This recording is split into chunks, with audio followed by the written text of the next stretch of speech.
Imagine someone attacking your settlement with bulldozers and JCBs. The place you have called home for years being destroyed right before your eyes. The University of Hyderabad is all over our feed.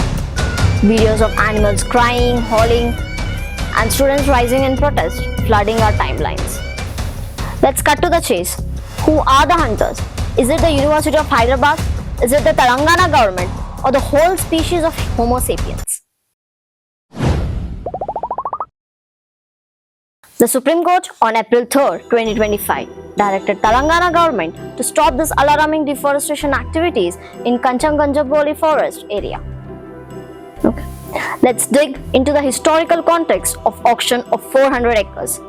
During the peak of the Telangana agitation in 1970s, hundreds of students sacrificed their lives in the fight for the statehood of Telangana's interest. The movement, which began in Khamman in 1969, swiftly spread across the region. A key demand was the implementation of Gentleman's Agreement of 1956 to safeguard Telangana's rights. The Gentleman's Agreement is the agreement provided to safeguards with the purpose of prevention discrimination against the Telangana by the government of Andhra Pradesh.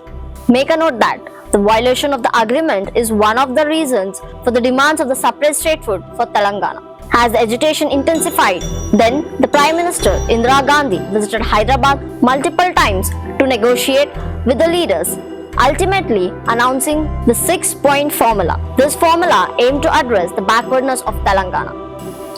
The Andhra Pradesh government, in its commitment to the formula, issued an administrative order of allocating 2,300 acres to the University of Hyderabad. However, the land was never officially recorded in the university's name. In 2004, then AP government allotted 400 acres to IMG Bharata under a 5-year memorandum of understanding for sports facilities. In 2006, as the project of the IMG Academics Bharata Private Limited Company did not take off, the then government revoked the allotment on November 21, which was challenged in the AP High Court.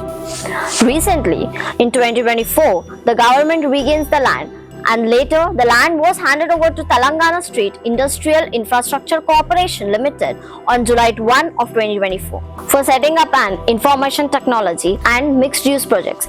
In 2025, the government decided to auction the land of 400 acres, due to which the University of Hyderabad students started protesting against it. Over the years, the government allocated pockets of this land of 2,300 acres for various purposes. Construction of bus depot, telephone exchange, IT campus and Gachibowli Sports Stadium, a shooting range, etc. But these 400 acres have never been demarcated, nor it has been notified as forest, even though it is a part of University of Hyderabad's largest ecosystem. Kancha Gachibowli is one of the Hyderabad's last remaining urban forests. Environmentalists are sounding the alarm over the Kancha Gachibowli forest, a biodiversity hotspot. Untouched for over 20 years, the area hosts 233 bird species, including 27 protected under the Schedule 1 of Wildlife Protection Act. It's also the only known home for Muracea hyderabadiensis, a rare spider species. With 72 tree varieties and visits from migratory birds, the forest is a thriving ecosystem. Shockingly, without conducting any ecological surveys or environmental impact assessments, Chief Minister dismissed concerns about the land's forest status. But the question is, why the government want to auction? Auctioning the land would not only fill government coffers but also attracts potential investment of rupees 50,000 crores and generate as many as 5 lakh jobs. On March 30, the government sent at least 50 earth movers to University of Hyderabad campus to begin and to clear the forest land activities, the forest land for auction. The East campus was barricaded to keep students away. This triggered massive protests in the campus.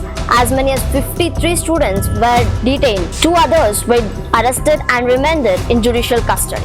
Several students were injured. The Students' Union declared indefinite strike even as the earth movers continued with their work.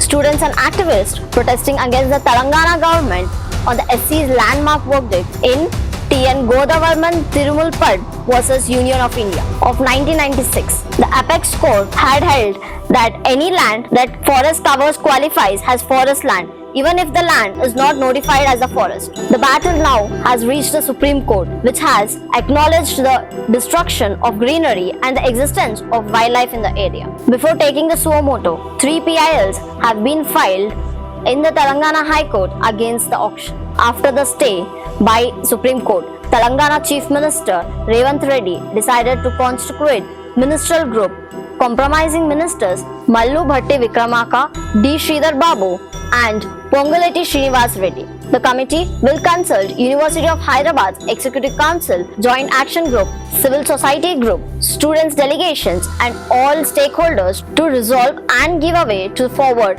Kancha Gachibowli land issue.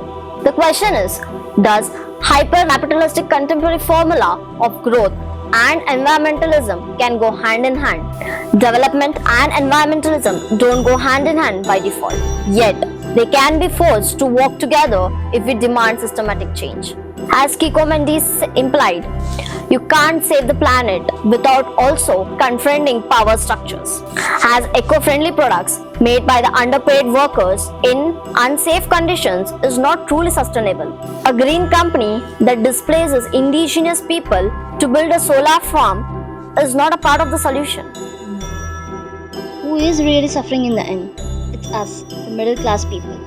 We are the ones using steel straws, recycling plastic, cutting down on consumption, and raising our voices against climate change. And yet, we are the ones hit hardest by heat waves, by floods, by ever-rising toll of global warming. Students who have been protesting consistently, sacrificing their time, energy, and future for the environment, they are the ones suffering. Why does the destroyer never suffer? Why isn't the government listening? Why is the opposition silent? Why has a whole system tilted dangerously towards religious agendas while the planet burns? As Kiko Mendes once said, environmentalism without class struggle is just gardening. It is not just about trees and oceans, it's about the people, it's about the survival. Do like, share and subscribe for Philos Factory for more such interesting content.